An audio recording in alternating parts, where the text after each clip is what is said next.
Jadi Allah Subhanahu Wa Taala sebut orang yang hatinya dipercayai kepada Allah dan Rasul, benda-benda yang membuatkan dia takut, membuatkan dia takut itu Allah Subhanahu Wa Taala bagi dia pandai lurus. Jadi apa benda yang membuatkan lalu takut? Jom kita tengok Al-Quran, sebab kita ni bagus sangat kita mengenal diri kita, hidup kita ni dengan Al-Quran. Sebab Allah Subhanahu Wa Taala jadikan kita Al-Quran ni panduan hidup kita ni. Perkataan takut dalam Al-Quran dan dalam hadis yang menakutkan manusia ni dia ada 4 benda.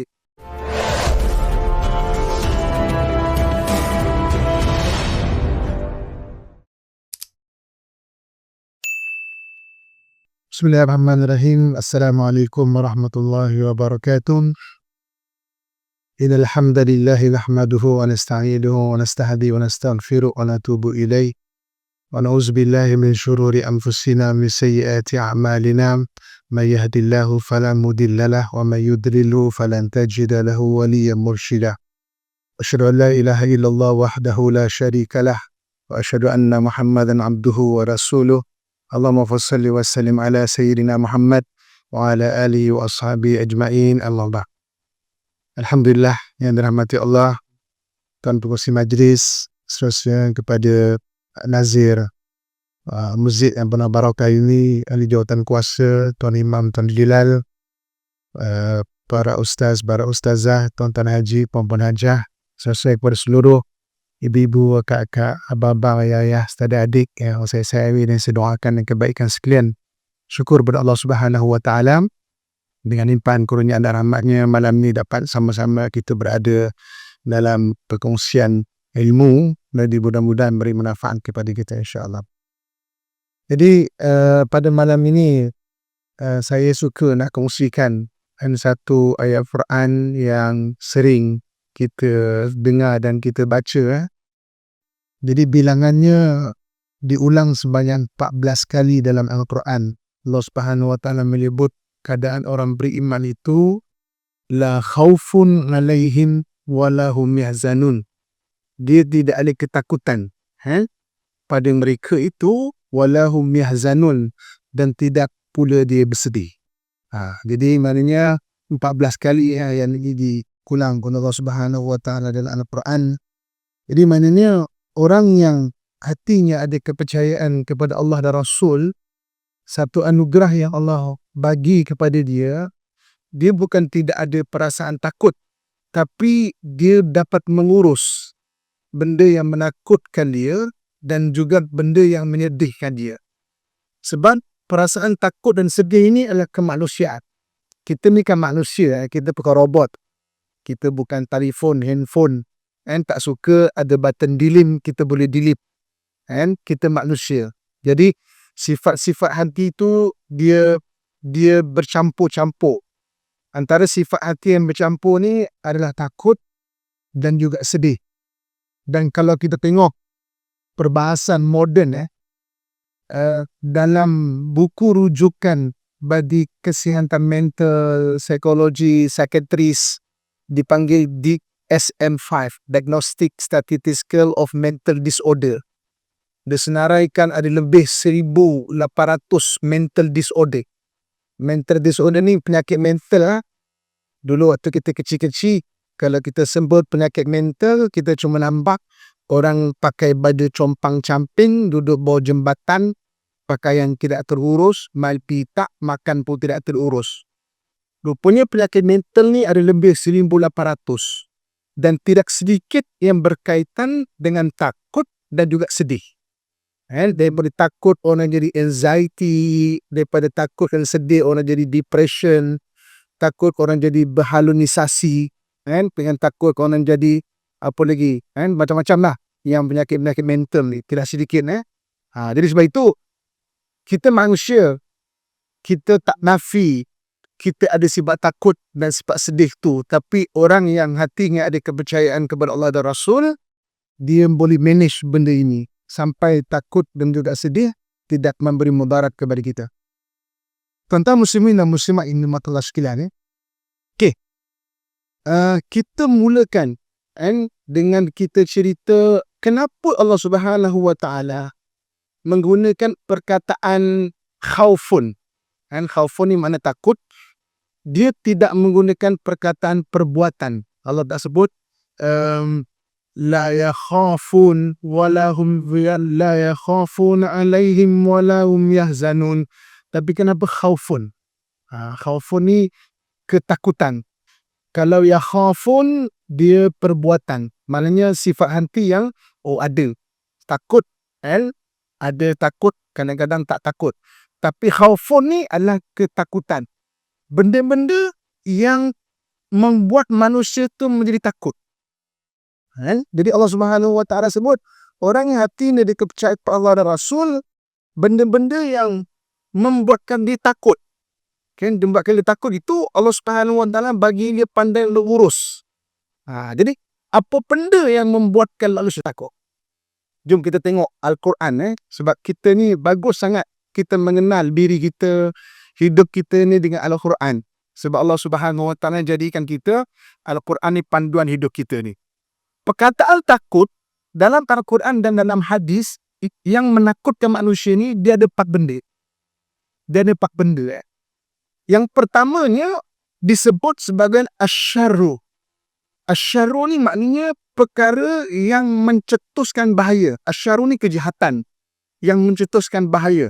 Dalam Quran kita boleh lihat surah Allah SWT menyebut dalam surah Al-Falaq. Allah SWT menyebut auzubillahi minasyaitanir rajim, qul a'udzu birabbil falaq. Allah suruh kita minta berlindung kepada Tuhan yang menguasai Al-Falaq. Al-Falaq ni waktu subuh. Min syarri asyarru. Min syarri ma khalaq, daripada kejahatan atau benda-benda yang boleh kejahatan apa yang diciptakan. Kejahatan ni ada yang datang dalam diri kita sendiri. Diri kita ni pun banyak kejahatan. Jadi kita berlindung daripada apa yang Allah ciptakan, kejahatan-kejahatan ni yang membuatkan mudarat, yang membuatkan ketakutan yang di diri kita sendiri pun.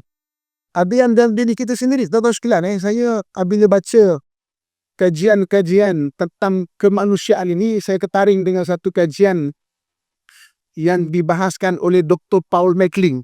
Sebab Dr. Paul MacLean ni dia ada hampir dengan Islam dalam membahaskan bab otak.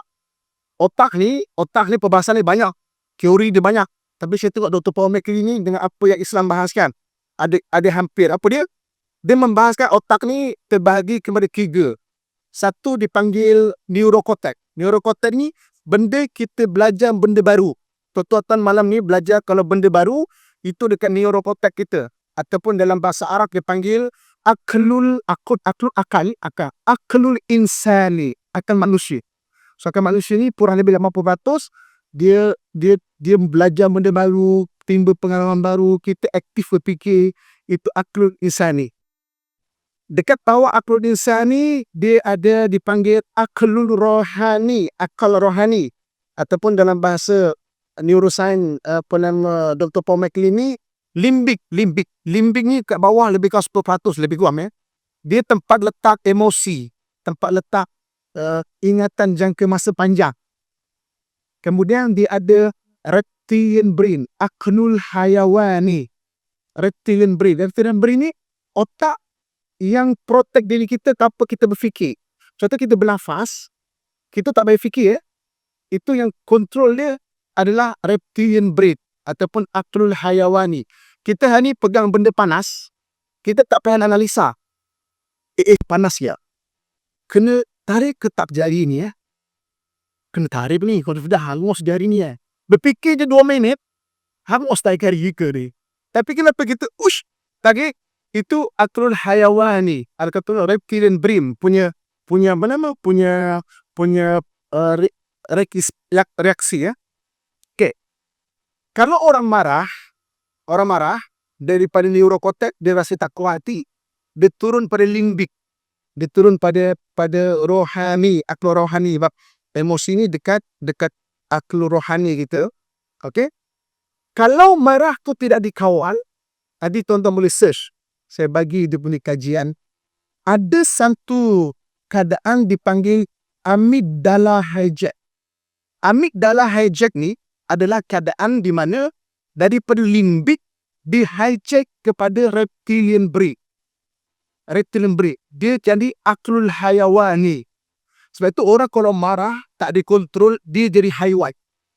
Dia boleh terajang orang, dia boleh tendang orang, dia boleh tikam orang, boleh berdemo mudarat. Kalau dia balik dirinya balik, dia akan menyesal. Dan patutnya aklul hayawani tidak begitu. Istilah tu amigdala hijack. Wa min syarri ma khalaq, aku berlindung daripada kejahatan apa yang dicipta, termasuk kejahatan dalam diri kita. Kita tak tahu tau. Hari ini mungkin kita sabar. Satu kes di Pahang, orang masjid bagus, alhamdulillah, sangat dihormati, mempunyai lesen senapang sebab ada kebun, menjaga protek kebun. Orang masjid, tapi umur dia lebih kurang dalam 70 tahun, bergaduh dengan bini, tembak diri sendiri. Etibar diri kita, terlepas 70 tahun. Kita tak tahu. Sebab tu min syarri ma khalaq, aku minta berlindung daripada asyari yang kau ciptakan. Kita jangan fikir ni boleh peluar. Diri kita pun ada kejahatan dia kalau Allah tak induk. Sebab itu kita hari ni haji 10 kali sekali pun belum tentu. Kalau Allah tak lindung kita, senak kemanusiaan dia, kemudaratan boleh berlaku atas dia. Jadi maknanya asyari pertama, benda yang menakutkan dan ancaman pertama pada manusia itu adalah asyari. Asyari itu dan surah Al-Falaq, wa min syarri ma khalaq, daripada kejahatan apa yang Allah cipta, termasuk kejahatan diri kita sendiri. Kemudian wa min syarri ghasiqin idza waqab, daripada kejahatan malam apabila dia gelap berita. Benda malam gelap berita ni tuan-tuan sekalian, selain daripada alam kita, dia ada alam lain. Dia ada alam jin, tuan-tuan ni. Tuan-tuan sekalian ni, baru-baru ni kes orang hilang dekat hutan lah. Orang ni macam-macam cerita. Saya dalam dunia diving, kita punya ejekian masjid Haji siapa pun dam tu je diving, dia instructor diving. Okay, ini pengalaman saya. Kita menyelam dekat Kioman. Kioman tu tempat memang orang menyelam lah. Dekat hujung sekali kat denting tu ada, dia panggil sebagai Shabris, nama dia lah situ. Lepas tu saya bawa 2 bot pelajar-pelajar. Jadi kita nak menyelam petang, tapi pelajar universiti lambatlah kemas. Lambat bersiap. Jadi dah petang, dah maghrib, barulah semua bersiap masuk ada pelajar mahasiswi pada perempuan. Okey. Kemudian dah maghrib, okey. Kita pun nak balik. Padahal budak tu bawa bot hari-hari. Situ tu dia pejam mata pun boleh sampai dah. Pulang ke situ jom. Naik bot. Tiba-tiba hilang. Situ. Hilang. Situ. Hilang. Saya kata kita ni semua jahat boleh jamah dia. Sampai dekat pukul 10 malam tuan-tuan sekalian. Bot minyak tu dah ganti 1 tong lagi dah. Mana tu pun dah nak habis dah. Bos kata kita tak boleh ni. Baru cakap kita azan. Azan tuan-tuan sekalian, budak-budak dah menangis lah, mahasiswi. Tengok pakai situ. Okay, pergi. Jumpa pulau. Orang dekat pulau dah start nak bagi alert sebagai ada orang hilang. Itu pengalaman saya. Kawan-kawan lagi kaya pengalaman daripada saya. Kita pergi sana sini. Jadi ada benda-benda yang bukan alam kita. Lepas tu saya sudur kadang-kadang tuan-tuan sekalian ni, kalau kita pergi mana-mana, hutan ke mana-mana, ada satu rahsia tuan-tuan sekalian. Apa dia? Yang Nabi sebutkan. Nabi kata apa? Kalimatani khafifatani fil lisan, thaqilatani fil mizan. Subhanallah wa bihamdihi. Ada 2 perkataan ringan di lidah, berat di timbangan. Subhanallah wa bihamdihi.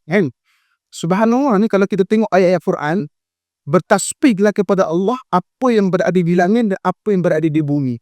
Semua makhluk bertasbih. Kita hari ni kalau kita bertasbih, Subhanallah. Sebenarnya kita menyertai seluruh makhluk yang ada di alam ini bertasbih. Subhanallah. Malaikat bertasbih. Pokok-pokok bertasbih. Burung-burung bertasbih. Kita bersama dengan makhluk-makhluk yang bertasbih. Tahu-tahu pergi hutan, pergi mana, jangan bertasbih. Jadi kita menyertai seluruh makhluk yang bertasbih. Ini menyanyi yang bukan-bukan. Takut kita ditutup hijab. benda-benda lain yang bukan ni kan. Wa min syarri ghasikin idza waqab. Wa min syarri nafathati fil uqad. Daripada kejahatan tukang sihir yang mengembus pada simpulan-simpulan. Sihir tu real wujud. Sihir ni memang real wujud. Kau tahu sekalian, dekat Malaysia ni beberapa negeri telah digubal enactment mahkamah syariah ni, enactment sihir. Kan ada beberapa negeri yang dah lulus, dah dibentang di table kan, enactment sihir. Adalah pembuktiannya macam mana dan sebagainya. Sebab ceritanya sihir itu wujud. Dan termasuk dekat negara kita pun banyak juga benda sihir ni. Kita minta perlindungan. Asyari, syari apa? Nafathan di fulbuqa. Yang menyembuh pada simpulan-simpulan ini. Dan wa min syarri hasidin idza hasad. Daripada kejahatan orang yang menghasad apabila dia mula menghasad. Tuan-tuan, semua orang dia ada sifat hasad dengki. Cuma banyak ataupun tidaklah. Kita berkawan, kita keliling kita bergaul dan sebagainya. Tapi orang hasad dengki ni, kalau mula dia menghasad, dia akan menyusah kita. Kalau dia hasad, dia seorang dia tak apa. Dia mula menghasad, dia menyusahkan. Sebab tu, wa min syarri hasidin idza hasad. Kita minta perlindungan pada Allah daripada orang yang menghasad apabila dia mula menghasad. Jadi maknanya benda yang pertama sekali yang menyebabkan ancaman bagi manusia, yang manusia tu takut, disebut bahasanya dalam Al-Quran dengan asyarri. Asyarri boleh buat rujukan surah Al-Falaq, iaitu macam mana kejahatan yang boleh menyebabkan ancaman bagi manusia, yang akhirnya manusia itu ada takut dalam kehidupan dia itu. Muslimin dan muslimat rahmatullah sekalian. Okey. Kemudian yang kedua, apa benda yang menyebabkan manusia takut? Dalam Quran Allah sebut perkataannya al-baqsa. Al-baqsa. Al-baqsa ni adalah satu benda, iaitu maknanya ancaman yang dah menghampiri kita. Tadi wujudnya ancaman tu, syaitan wujud, orang hasad wujud, ahli sihir wujud. Apabila dia telah mula membuat perkara-perkara, itu dipanggil al-baqsa. Di dalam Quran surah Al-An'am ayat 42. Allah Subhanahu wa taala menyebut mengenai al-baqsa. A'udzubillahi minasyaitanir rajim. Wa laqad arsalna ila umamin min qablika fa akhadnahum bil ba'sa'i wad-dharra la'allahum yatadarra'un. Dan sesungguhnya kami telah mengutus rasul-rasul kepada umat sebelum engkau. Lalu kami timpakan kepada mereka kesengsaraan al-baqsa dan kemudaratan agar mereka merendah diri kepada Allah. Amin. Dari surah Al-Baqarah ayat 177 pula Allah SWT sebut mengenai al-baqsa ni, mengenai orang-orang yang beriman. Apa kata Allah? Wasabirina fil ba'sa'i wad-dharra'i wa hinal baqs. Dan orang-orang yang bersabar ketika kesengsaraan al-baqsa, kemudaratan ad-dharra, dan ketika peperangan. Surah Al-Baqarah 117. Jadi benda-benda yang berkaitan dengan maknanya al-baqsa ni, jadi maknanya itu antara benda yang menakutkan manusia. Jadi memberi ancaman manusia ataupun memberi kenakut kepada manusia, sesuatu mudarat yang telah menghampiri. Okey. Yang ketiga ad-darar. Ad-darar ni kemudaratan. Maknanya dah berlaku kesan tu, dah berlaku dah. Dah berlaku kesakitan, dah berlaku kecederaan, dah hilang satu benda tu. Ini dalam Quran Allah SWT sebut, dalam surah Al-Baqarah ayat 233. Adik-adik menghafal Quran, ambil nama surah, ambil ayat dia. Nanti boleh buat rujukan. La tudara walidatun biwaladiha. Janganlah seorang ibu dimudaratkan kerana anaknya. Perkataan ad-darra adalah hadis yang diriwayatkan oleh Ibnu Majah. Dan dia menyebut la darara wala dirar. Tak boleh melakukan mudarat. Orang beriman ni jangan melakukan mudarat pada orang lain, dan tidak boleh membalas mudarat dengan mudarat. Jadi maknanya diajar pada kita, benda buruk kalau dibalas dengan benda buruk, itu namanya dendam. buruk balas benda buruk itu namanya dendam. Benda buruk dibalas baik itu namanya sunnah. Yang benda sunnah ni, benda buruk kita balas dengan benda baik. Benda baik balas dengan benda baik itu fitrah. Orang bagi baik, kita buat benda baik. Itu fitrah manusia. Benda baik dibalas buruk itu zalim nama dia. Kan? Ada 4. Okay? Buruk balas buruk itu dendam. Buruk balas baik itu sunnah. Baik balas baik itu fitrah. Baik balas buruk itu zalim. Boleh? Alhamdulillah Ustaz. Sebenarnya buruk ke baik je. Maksudnya itu dia punya perbahasan lah ya. Okay. Jadi maknanya ad-darra. Ad-darra ni berbeda kemudaratan. Dan yang terakhir al-halak. Al-halak ni kebinasaan. Kebinasaan ni dalam Quran Allah SWT sebut perkataan ini. Antara ini contohnya bagaimana surah Al-Mursalat ayat ke-16. Alam nuhlikal awwalin. Bukankah kami telah membinasakan umat-umat yang terdahulu. Al-halak. Jadi maknanya Allah sebut diri kita tu wala tulku biaidikum ila tahlukah. Jangan kamu campakkan diri kamu ke dalam kebinasaan. Dan surah Al-Baqarah ayat 195. 195 surah Al-Baqarah. Dan jangan kamu campakkan diri kamu itu daripada kebinasaan. Tuan-tuan muslimat sekalian. Okey. Jadi keempat-empat ni adalah perkara yang menyebabkan manusia khaufun, maknanya takut. Jadi sama ada asyarru tadi, ataupun dipanggil sebagai ad-darra ataupun al-baksa ataupun juga al-halak. Keempat-empat ini adalah perkara yang melakukan manusia. Dan benda-benda ni kadang-kadang dia berlaku secara sekuen. Keempat-empat ni contoh. Asyarru. Contohnya apa benda yang boleh menyebabkan kita rungsing dengan kemudaratan. Contoh ular. Ujungnya ular itu ujungnya asyarru. Okay, ular. Ada ular ni, maknanya ujungnya asyarru, benda yang jahat. Walaupun ular tak jahat, contoh. Okey. Ular menghampiri kita. Adanya ancaman, itu al-baksa. Okey. Ad-darar berlaku mudarat, dah kena patuk. Kena patuk gitu ad-darar. Okey. Al-halak keris. Maksudnya sakit, pergi hospital ataupun kira maknanya meninggal lah. Itu maksudnya itu kadang-kadang disikun. Okey. Penyakit, contoh penyakit. Ujungnya virus atau bakteria itu asyarru. Okey. Bakteria itu beri jakitan. Datang kena jakitan. Itu al-baksa. Okey. Kena sakit itu ad-darar. Darar tu mudarat dah berlaku.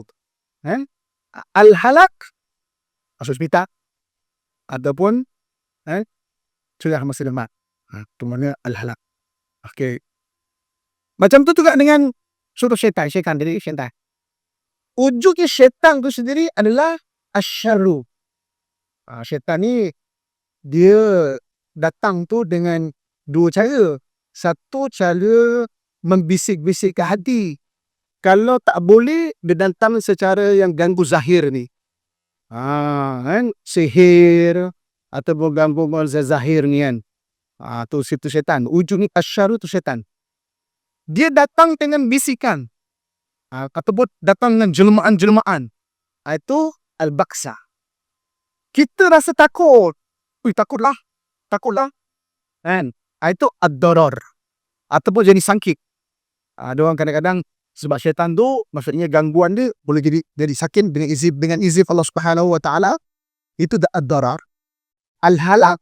Ada orang memang sebab sihir tu memang jadi mudarat bagi diri dia. Lupa keluarga, lupa dan sebagainya. Ataupun kadang boleh sakit dan sebagainya. Itu contoh kadang dari sikun 4. Betul, empat-empat ni adalah empat-empat yang apa nama? Yang wujud sebagai menakutkan manusia tu. Ni. Tuan-tuan sekalian ya. Kelipan empat ini, tuan-tuan sekalian, bukan bermaksud orang beriman tak kena. Orang beriman juga kena. Tapi dia kena dalam keadaan tidak menyebabkan dia jauh dari Allah Subhanahu Wa Taala. Contoh. Contoh. Wujud asyarru. Syaitan wujud ketika zaman Nabi Adam AS. Dan syaitan wujud ketika zaman Nabi Yusuf AS. Syaitan wujud ketika zaman Nabi Muhammad AS. Syaitan wujud zaman kita wujud. Sampai sekarang apa wujud? Kalau kita baca kisah zaman Nabi Adam ada bisikan-bisikan, sekarang pun ada bisikan-bisikan. Kalau kita baca kisah syaitan membisikkan kepada Hawa, hari ini juga wujud syaitan membisikkan kepada isteri kita. Kalau syaitan membisikkan kepada Adam, hari ini juga syaitan membisikkan kepada kita sebagai seorang suami. Dan kadang-kadang dihiasi mata tu dengan maksiat. Ini sumpah iblis. Surah Allah SWT. Dalam Quran Allah sebut bahawa ketika syaitan ni sebelum keluar daripada syurga, dia bersumpah depan Tuhan, qala rabbi bima aghwaytani, Tuhan, oleh kerana engkau telah menjadikan aku sesat, la uzayyinannahum fil ardi wa la buruyannahum ajmain, akan aku elokkan maksiat di mata anak Adam dan aku akan sesatkan mereka semuanya. Surah Al-Hijri. Nanti tuan-tuan boleh baca surah Al-Hijri bermula ayat 38 sampai 42. And dielokkan maksiat di mata anak Adam. Bini orang nampak lagi cantik daripada bini sendiri. Tak sedikit hari ni makin menjadi kes lah kat office. Yang kena tangkap, yang kena apa. Tapi kena tangkap bercerai tak berkahwin berdua tu. Tak nampak cantik lah apa tu. Sebab apa? Ketika itu dicantikkan maksiat di mata anak Adam ni. Itu sumpah iblis pada Allah Subhanahu Wa Taala. Ini maknanya asyarru wujud syaitan dia berdua. Sampai sekarang hari itu sambung je. Al-Baqsa. Contoh. Apa mudarat? Contoh macam keluarga Nabi Yusuf. Keluarga Nabi Yusuf merancang. Ada hasad dengki. Yusuf ni pada dia disayangi oleh mak Nabi Yaqub lah. Al-Baqsa. Ad-darar. Berlaku kemudaratan Nabi Yusuf. Betul kena buang kat pergi. Betul kena buang kat pergi. Maknanya bukan bermaksud benda-benda tadi orang beriman tak kena. Tapi benda itu tak menyebabkan dia jauh dari Allah Subhanahu Wa Taala. Atau yang la khaufun alaihim wa lahum yahzanun. Al-khaufun tu ada. Tapi macam mana orang beriman tidak takut? Tidak takut tu sebab apa? Dia ada Allah Subhanahu Wa Taala itu. Okey. Cuma biasa dia tata sinar sebelum kita beli azan seminit lagi. Okey. Yang keempat tadi apa? Yang keempat, dia ada asyarru, dia ada al-baqsa, dia ada darar, dia ada apa? Al-halak. Al-halak untuk orang tidak beriman berlakulah kehancuran. Bagi orang yang beriman lepas kena ad-darar, al-baqsa, dia tidak al-halak, dia adalah rahmat Allah Subhanahu Wa Taala. Sebab itu para orang yang hati ada kepercayaan kepada Allah dan Rasul, mudarat berlaku, al-baqsa berlaku, asyarru wujud, tapi wujudnya pengampunan dari Allah Subhanahu Wa Taala. Wujudnya peningkatan darjat dari Allah Subhanahu Wa Taala. Wujudnya makin dia mendekatkan diri kepada Allah Subhanahu Wa Taala. Dia tidak al-halak, tidak binasa seperti mana orang yang tidak beriman. Binasa dia makin jauh dari Allah Subhanahu Wa Taala. Kita berhenti dan kita sambung selepas ini insya-Allah. Tentang muslimin dan muslimah alhamdulillah sekalian. So kita bincang ayat Quran bahawa orang yang hatinya dikepercayaan kepada Allah dan Rasul, Allah janjikan la khaufun alaihim wa la yahzanun. La khaufun alaihim, benda yang melakukan manusia. Kalau ikut Quran depan iaitu asyarru, kemudian al-baqsa, ad-darar, al-halak. Tapi orang beriman kalau sekalipun kena ujian, dia tak akan kena yang keempat. Jadi orang beriman tetap ada asyarru, kena al-baqsa, kena ad-darar, dia akan beri keempat, dia tak al-halak, dia tak ada tak kebinasaan. Dia rahmat dari Allah Subhanahu wa taala. Rahmat apa? Antaranya adalah rahmat pengampunan dosa. Dari kena musibah tu rahmat pengampunan dosa. Dalam hadis yang diriwayatkan oleh Bukhari dan Muslim, Nabi menyebut Nabi SAW, ma yusibul muslim min nasab wala wasab wala hamma wala huzn wala hadad wala ghammin hatta syaukatin yushakwa illa kaffarallahu biha min khataya. Tidaklah seorang mukmin ditimpa keletihan, penyakit, keresahan, kesedihan, gangguan, duka cita, hatta tertusuk duri sekalipun, melainkan Allah menghapuskan segala dosa-dosa kita. Kena sakit, kena apa, tuan-tuan sekalian. Kita ni, tuan-tuan sekalian, kalau kena penyakit, Allah Subhanahu wa taala tarik daripada kita selera makan. Allah tarik daripada kita kekuatan. Allah tarik daripada kita seri wajah. Dan Allah tarik daripada kita dosa-dosa kita. Ketika kita sembuh, Allah pulangkan balik kekuatan. Allah pulangkan balik selera makan. Allah pulangkan balik cerianya wajah. Tapi dosa Allah tak pulangkan balik. Bagi orang yang beriman. Dan hadis Nabi SAW nanti. Jadi maknanya Allah gantikan dengan rahmat Allah. Yang pertamanya apa? Yang pertamanya berupa pengampunan dari Allah Subhanahu wa taala. Yang keduanya peningkatan darjat. Peningkatan darjat.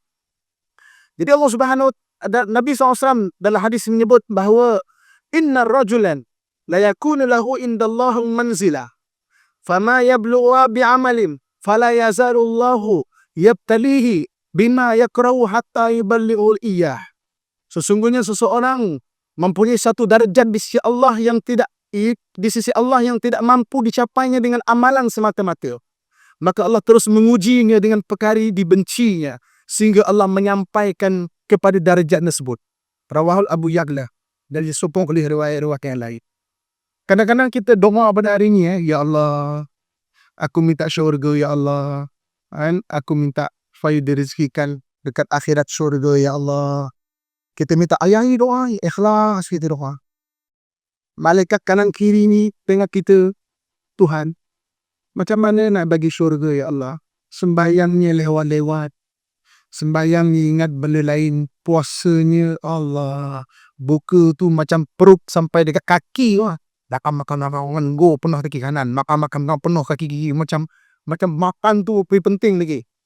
Mengata orangnya kuat. Macam mana nak syurga Tuhan? Ini dah hadis lagi. Allah datangkan benda yang bukan daripada amalan. Sebab amalan tak cukup.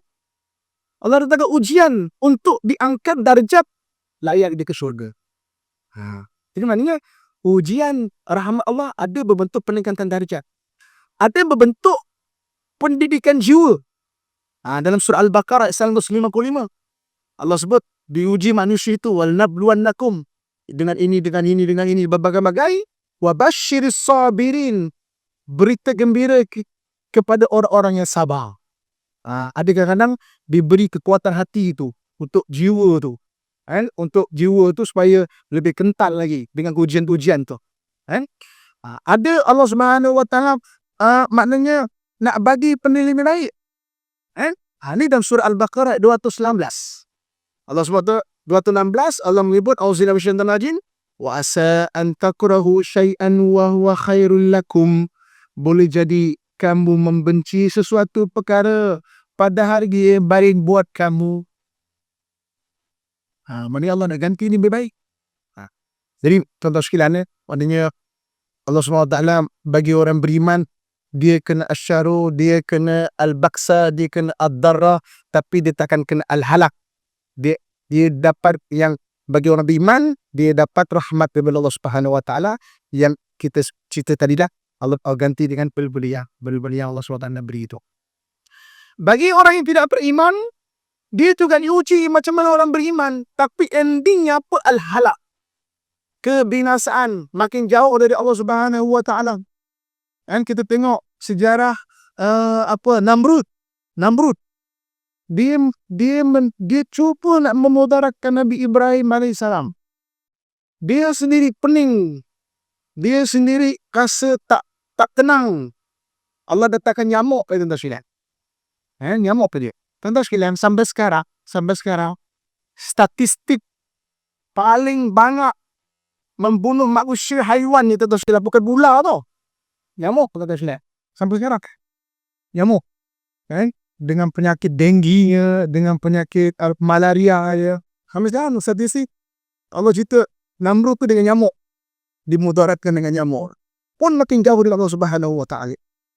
Fir'aun Fir'aun sama dia. Apa kurang dia tuan-tuan sekalian?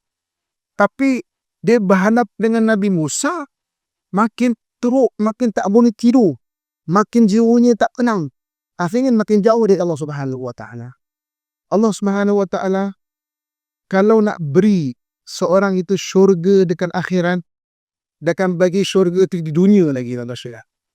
Apa syurga di dunia? Ketenangan hati. Lepas tu tenang ni dipanggil jannatul ajilah, syurga yang didahulukan. Kalau Allah nak bagi seorang tu neraka di akhirat, na'udzubillah, Allah akan bagi neraka tu di dunia lagi. Apa neraka di dunia? Ditarik ketenangan hati. Hati tu rungsing, tak tahu benda apa. Berarti kalau kita ni tak tenang, kena check tuan-tuan sekalian. Tapi kalau dah tenang, alhamdulillah, mudah Allah kekalkan budak itu. Muslimin dan muslimat rahmatullah sekalian. Okey. Sebagai penutupnya tuan-tuan sekalian, sebagai penutup, saya nak bacakan beberapa ayat. Dia ada 14 ayat lah. 14 ayat yang Allah Subhanahu wa taala sebut mengenai orang beriman ni, la khaufun alaihim wala hum yahzanun. Dia tidak takut dan dia tidak takut dan tidak ada kesedihan bagi mereka. Jadi ulama-ulama mufassirin mengkategorikan 14 ayat ini sebenarnya terangkum kepada dua tema. Satu tema hubungan dengan Allah, satu tema lagi hubungan dengan manusia. Hablum minallah dan hablum minan nas. Saya baca ayat dia, surah dia, siapa boleh salin, kongsikan dekat WhatsApp group. Cepat-cepat. Salin surah dengan ayat dia, nanti kita boleh buat rujukan. Okey. Antaranya apa? Tema daripada 14 ayat ni, tema hubungan ni Allah Subhanahu wa taala, hablum minallah, orang yang mengikut petunjuk dari Allah Subhanahu wa taala. Surah Al-Baqarah ayat 38. Saya dik. Surah Al-Baqarah ayat 38. Allah Subhanahu wa taala sebut, "Faman tabi'a hudaya fala khaufun 'alaihim wala hum yahzanun." Dan sesiapa yang mengikut hidayah atau petunjuk daripadaku, tidak ada ketakutan ke atas mereka dan tidak mereka bersedih hati. Sampai ikut hidayah kepada Allah Subhanahu wa taala. Mana petunjuk ataupun apa yang Allah tunjukkan. La khaufun 'alaihim wala hum yahzanun. Apa lagi? Surah Al-Baqarah ayat 62. Surah Al-Baqarah ayat 62, siapa yang beriman kepada Allah dan hari akhirat. Allah SWT sebut, "Man amana billahi wal yawmil akhir wa amila salihan falahum ajrum inda rabbihim wala khawfun 'alaihim wala hum yahzanun." Orang-orang yang beriman kepada Allah dan hari akhirat serta beramal soleh, maka bagi mereka pahala di sisi Allah, tidak ada ketakutan ke atas mereka dan tidak mereka itu bersedih. Maknanya orang ingat akhirat, dia boleh manage kesedihan dia. Ini surah Al-Baqarah ayat yang ke-62. Kita ni kadang-kadang tuan-tuan silap, banyak sedihnya apa? Sebab ingat dunia lagi banyak daripada ingat akhirat. Dunia kena ingat, kita tengok kat dunia, urus. Dunia untuk diurus, bukan untuk dirungsingkan. Dia untuk diurus. Urus semaksimal mungkin. Yang tak mampu angkat tangan minta kepada Allah Subhanahu wa taala bantuan. Kita mengurus dengan kerungsingan. Itu menyebabkan kita rungsing banyak dalam kehidupan kita. Dunia untuk diurus, bukan untuk dirungsingkan. Akhirat, kita kena beriman. Kita kena ingat, ini tempat pulang dan kembali aku ni. Orang yang banyak ingat akhirat, maknanya la khaufun 'alaihim wa lahum yahzanun. Ni Allah Subhanahu wa taala suruh.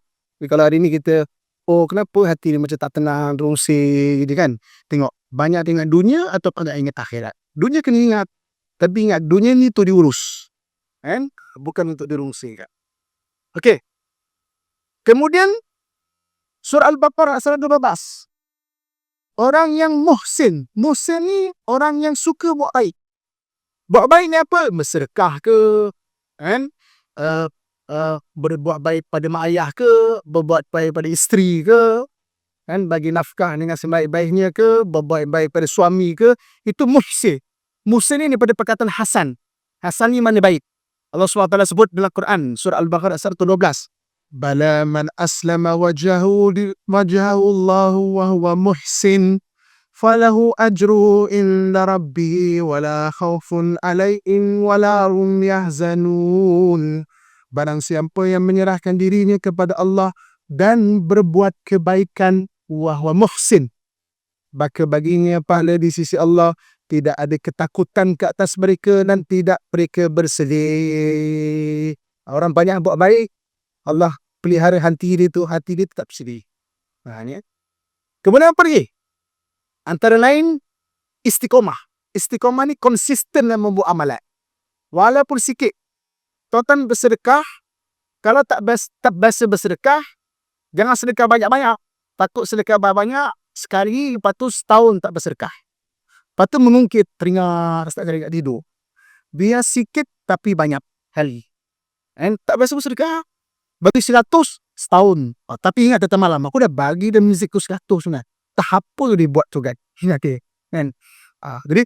pecahkan 50 sen, tapi hari-hari masuk 50 sen kalau nasiba. Akhirnya sama dekat 100 kak. Jadi maknanya istiqomah. Istiqomah itu konsisten. Surah Al-Ahqaf ayat 13. Surah Al-Ahqaf ayat 13. A'udzubillahi minasyaitonirrajim. Innal ladzina qalu rabbuna Allah thumma istaqamu fala khaufun alaihim wala hum yahzanun. Sesungguhnya orang-orang yang berkata Tuhan kami Allah lalu beristiqamah, maka tidak ada ketakutan padanya dan tidak mereka bersedih hati. Okey. Tema hubungan dengan manusia. Ini hubungan tadi hubungan Allah. Ini hubungan dengan manusia. Hubungan dengan manusia, pertama bersedekah tanpa mengungkit. Surah Al-Baqarah ayat 262. Surah Al-Baqarah 262, Allah sebut, A'udzubillahi minasyaitonirrajim. Alladzina yunfiquna amwalahum fi sabilillahi thumma la yutbi'una ma anfaqu manna wala adha lahum ajruhum inda rabbihim wala khawfun alaihim wala hum yahzanun. Orang-orang yang membelanjakan hartanya pada jalan Allah kemudian tidak mengiringi dengan mengungkit atau menyakiti, bagi mereka pahala di sisi Tuhan dan tidak ada takut bagi mereka dan tidak mereka bersedih. Kata sekalian, menginfakkan harta di jalan Allah ni, dia banyak nama. Nama dia banyak. Ada wakaf. Wakaf. Okey. Ada hadiah. Hadiah. Ada infak. Infak infak ni kan bagi wakaf tu benda kekal. Infak ni kita bagi saja, kekal tak kekal kita tak fikir. Okey? Ada nafkah. Nafkah kepada isteri kena bagi kata Syian. Semampu kita boleh. Kalau bapa ayah tak mampu bagi nafkah, pilihannya dua je. Dua je pilihannya. Pilihan pertama, ambil tangan isteri, bawa pergi tempat paling romantik, longkam dekat rumah. Minta halal. Saya tak mampu, saya minta halal boleh tak? Saya janji, saya mampu, saya bagi baik. Itu satu pilihan pertama. Pilihan kedua apa? Lafaz hutang. Benda tu bukan bagi seorang lelaki sebab maruah, ego kita. Tapi itu pilihannya. Lafaz hutang. Jadi jelas. Sebab apa? Kalau tak jelas lafaz dia, hari ni kita tidak ada kemampuan. Isteri pula dah lemah nak minta kita, dia pun tak apalah, dia kerja, dia pakai duit dia. Nanti kalau dah ada kemampuan, kita lupa untuk tunaikan balik nafkah yang isteri telah bagi duit. Ataupun yang sekarang pun kadang lupa. Jadi akhirnya dia rasa dia dah ada kemampuan, dia dah ada duit. Mulalah jumpa Pak Imam. Saya dah ada kemampuan sekarang ni. Pada kemampuan tu adalah nafkah isteri yang tidak ditumbangkan. Sebab itu nak kahwin lagi bukan kebenaran isteri, kebenaran mahkamah. Mahkamah tadi betul tak mampu ni. Kalau tak mampu, kerja dulu. Bagi mampu dulu. Dia panggil isteri sebagai saksi kemampuan. Simple dia punya proses dia. Tapi beratlah nak laksanakan. Tapi sim gitulah dia laksanakan. Sebab mahkamah nak maksudnya nak tahu mampu ke tak. Jadi bersedekah, okey, jadi infak, kemudian dia ada nafkah, dia ada hadiah, dia ada hibah. Dari hibah. Hibah pengurusan harta kalau sebelum meninggal yang paling senang adalah hibah. Sebab kalau kadang-kadang kalau farakid panjang. Hibah ni sebelum meninggal dah bagi dah. Siap pada anak-anak sebagainya. Itu menafkahkan. Itu ada beberapa nama pasal nafkah itu. Okey. Antara lain gemar bersedekah. Dalam Quran Allah sebut surah Al-Baqarah 275. Surah Al-Baqarah 275 Allah sebut alladzina yunfiquna amwalahum bil-laili wan-nahar sirran wa alaniyatan falahum ajruhum inda rabbihim wala khaufun alaihim wala hum yahzanun. Orang-orang yang membelanjakan hartanya pada waktu malam dan siang secara sembunyi atau terang-terangan, bagi mereka pahala di sisi Tuhan mereka, la khaufun alaihim wala hum yahzanun. Tak ada rasa sedih, tak ada rasa takut. Allah bantu dia manage rasa takut dan rasa sedih dia. Sirra wa alaniyah. Dia kata kita bersedekah, bersedekah ni boleh tunjuk tak? Boleh ya. Tak ada masalah untuk orang iktibar. Kita kena jaga hati je dah. Boleh tunjuk. Cik besar, tak salah sebenarnya. Tapi bersembunyi pun bagus juga.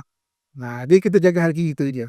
Kalau sebab dalam hadis Nabi ada macam orang bersedekah terang-terangan untuk orang ambil iktibar. Dia tu bersedekah lah. Kita nak contoh dia.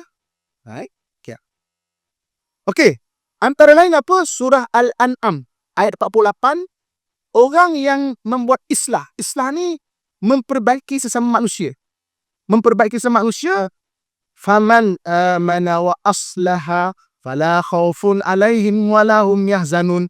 Sesiapa yang beriman dan melakukan islah, tidak ada ketakutan bagi mereka dan tidak dia bersedih. Dia suka damaikan manusia. Orang bergaduh dia damaikan, bukan dia api-apikan lagi. Ada orang kadang-kadang api-apikan lagi. Bergaduh laki bini, cerita dekat Facebook 1000 macam ni lah. Like 1000. Suka dia lagi cerita kan. Tak betul Di mana kita damaikan waqslaha. Orang yang aslih ataupun orang muslih ni, kelebihan dia la khaufun alaihim wa la hum yahzanun. Tuan-tuan muslimin muslimat mutalla syilian. Jadi tuan-tuan syilian sebagai natijah dia, orang ni apabila kalau dia boleh manage la khaufun alaihim wa la hum yahzanun ni, antaranya Allah sebut dalam Quran, dia ada ciri wali Allah. Wali Allah ni bukan boleh terbang kan. Maksudnya orang yang rapat Allah Subhanahu Wa Taala. Kita pun kadang-kadang ada wali, dia tahu dia wali. Ada wali dia pun tak tahu dia wali. Tak maknanya dia ni rapat Allah Subhanahu Wa Taala. Allah sebut inna awliya Allah la khaufun alaihim wa la hum yahzanun. Ketahuilah wali-wali Allah itu tidak ada ketakutan baginya dan tidak dia bersedih. Hidup dia dengan Allah Subhanahu Wa Taala, tak ada takut, tak ada sedih. Di mana dia rapat Allah Subhanahu Wa Taala. Sebab dia ada Allah Subhanahu Wa Taala. Salahuddin Al-Ayyubi berpesan. Dia kata, kalau kamu ada masalah, ingat Allah. Ingat Allah. Ada masalah, ingat Allah. Ada masalah, ingat Allah. Okay. Kalau ada masalah dan dah ingat Allah, naikkan satu stage lagi. Apa dia? Jangan kamu kata, ya Allah, aku ada masalah. Tapi katakanlah, wahai masalah, aku ada Allah. Mula-mula ingat Allah dulu. Stage pertama. Stage kedua, cakap. La taqul, ya Rab, indi muskilah. Walakin qul, ya muskilah indi Rabb. Yang kamu kata, wahai Allah, aku ada masalah. Aku ada tu, bagus. Tapi katakanlah, wahai masalah, aku ada Allah. Walaupun simple, tapi beza kesan dia, tuan-tuan sekalian. Okay? Kemudian, antara kelebihan dia, dia menjadi orang yang berani. Orang yang la khaufun alaihim wa la hum yahzanun, hidup dia berani lah. Berani menyampaikan kebenaran. Dia berani untuk bersedekah, tak takut miskin, tak takut apalah. Dia ada Allah Subhanahu wa taala. Ini surah Ali Imran ayat 170. Allah SWT sebut surah Ali Imran ayat 170 bahawa sampai kepada syahid pun dia tak takut. Maknanya tidak berani itu luar biasa. Dan Allah SWT sebut sebagai dia bakal ahli syurga. Orang yang tak takut pada benda-benda ni ataupun dia boleh manage takut dia ni, Allah SWT menyebut dia adalah bakal ahli syurga. Surah Al-A'raf ayat 49. Udkhulul jannata la khawfun alaikum wa la antum tahzanun. Masuklah kamu ke dalam syurga. Tidak ada ketakutan ke atas kamu dan tidak kamu berduka cita. Ini tuan-tuan sekalian. Muslimin dan muslimat tuan-tuan sekalian. Okey. Jadi tuan-tuan sekalian, apa yang kita kongsi pada hari ini kita kongsi 14 ayat sebenarnya yang Allah SWT sebut dalam Quran bahawa orang yang beriman ini la khaufun alaihim wa lahum yahzanun. Dia tidak takut dan juga dia tidak berasa sedih. Takut fitrah manusia. Jadi maknanya dia boleh mengurus takut itu. Sehingga kan takut itu tidak menjauhkan dari Allah Subhanahu wa taala. Allah jadikan dua perkara untuk kita rapat dengan Allah Subhanahu wa taala. Allah jadikan dua perkara. Yang pertamanya musibah. Yang keduanya hajan. Orang kalau ada musibah, dia akan lebih ada peluang rapat dengan Allah Subhanahu wa taala. Yang kedua hajan. Jadi dua benda Allah jadikan untuk kita jadi rapat dengan Allah Subhanahu wa taala. Dan amat malang orang yang ada musibah ataupun hajat, dia tak rampak dengan Allah Subhanahu wa taala. Malah makin jauh dari Allah Subhanahu wa taala, makin malam. Jadi 14 ayat ini Allah ceritakan berbagai-bagailah punya keadaan bentuk dia, dan kita dah cerita apa yang menyebabkan manusia takut. Dia ada asyarru, wujud syaitan lah, apalah, kemudian al-baksa, ancaman daripada itu datang, ad-dara, dah kena dah, dan al-halak, kebinasaan. Tapi bagi orang beriman, dia tak ada al-halak tu, dia ada rahmat Allah Subhanahu wa taala. Dan macam mana kita nak dapat tentang tidak takut dan tidak bimbang itu, ada 14 ayat yang kita cerita. Jagalah hubungan dengan Allah, dah ceritalah ayat-ayat dia, dan hubungan dengan manusia. Kita dan muslimin muslimat antara syirah, mudah-mudahan sedikit yang kita kongsi pada malam berbahagia ni dapat jadi panduan untuk hidup kita lah.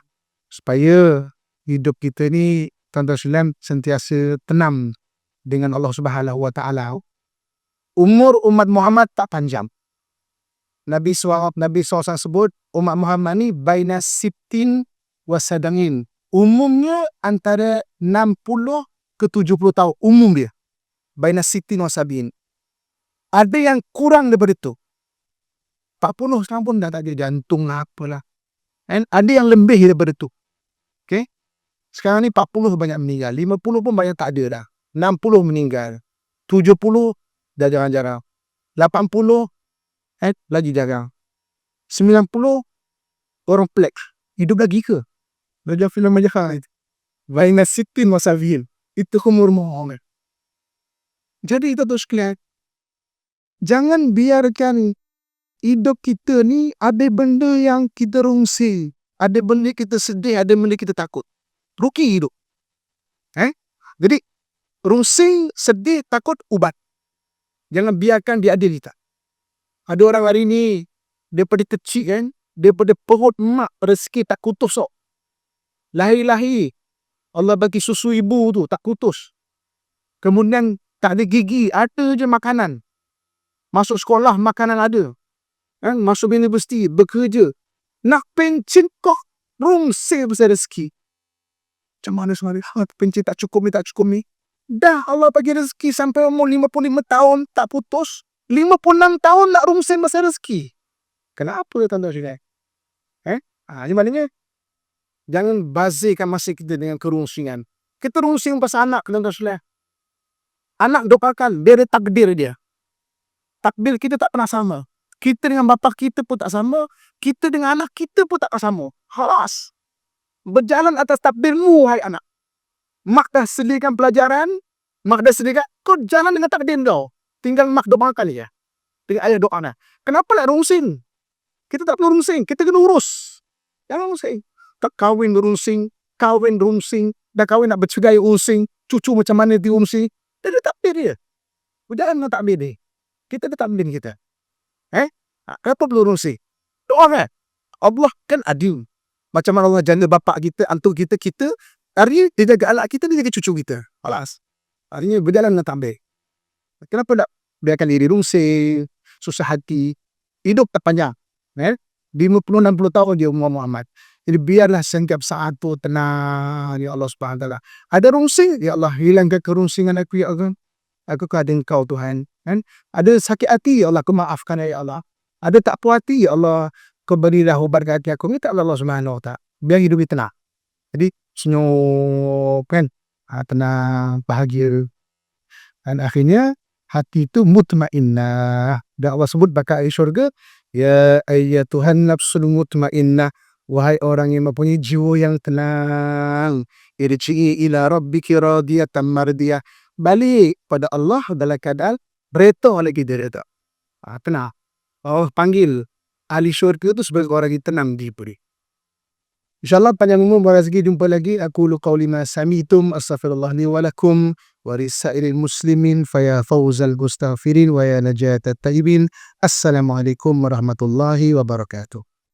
A'udzubillahi minasyaitonir rajim. Bismillahirrahmanirrahim. Alhamdulillahi rabbil alamin, wassalatu wassalamu ala asyrafil anbiya'i wal mursalin wa ala alihi washabihi ajmain. Ya Allah, ya Tuhan kami, dengan keberkatan majlis ilmu yang mulia pada malam ini, ya Allah, jika ada di kalangan kami orang yang sedang sakit, ya Allah, berikan kesembuhan-Mu kepada mereka, ya Allah. Jika ada di kalangan kami orang yang sedang susah, ya Allah, bantulah segala urusan mereka, ya Allah. Jika ada di kalangan kami orang yang sedang bersedih hati, ya Allah, berikan ketenangan dan jalan keluar bagi permasalahan mereka, ya Allah. Jika ada di kalangan kami orang yang sangat berhajat dengan keperluannya, ya Allah, tunaikanlah segala hajat dan cukupkanlah keperluannya, ya Allah. Jika ada di kalangan kami orang yang menderhaka kepada-Mu, ya Allah, isteri yang menderhaka kepada suaminya, ya Allah, anak-anak yang menderhaka kepada ibu dan ayahnya, ya Allah, ampunkan mereka dan pimpinlah mereka, ya Allah. Ya Allah, ya Tuhan kami, susah kami, bantulah, ya Allah. Beban kami, ringankanlah, ya Allah. Permasalahan kami, berikan jalan keluar, ya Allah. Hidup kami, bimbinglah, ya Allah. Ya Allah, ya Tuhan kami, dosa kami, ampunkanlah, ya Allah. Keaiban kami, tutuplah, ya Allah. Keras hati kami, lembutkanlah, ya Allah. Hati kami, hidayahkanlah, ya Allah. Ya Allah, ya Tuhan kami, isteri kami, solehahkanlah, ya Allah. Suami kami, solehkanlah, ya Allah. Anak-anak kami, soleh dan solehahkanlah, ya Allah. Keluarga kami, bahagiakanlah, ya Allah. Allahumma rabbana atina fid dunya hasanah wa fil akhirati hasanah wa qina adzabannar wa adkhilnal jannata ma'al abrar, ya aziz, ya ghaffar, ya رب العالمين. وصلى الله على سيدنا ومولانا محمد وعلى آله وصحبه أجمعين. سبحان ربك رب العزة عما يصفون والسلام على المرسلين والحمد لله رب العالمين. تقبل الله منكم منا منكم، تقبل يا كريم. Alhamdulillah.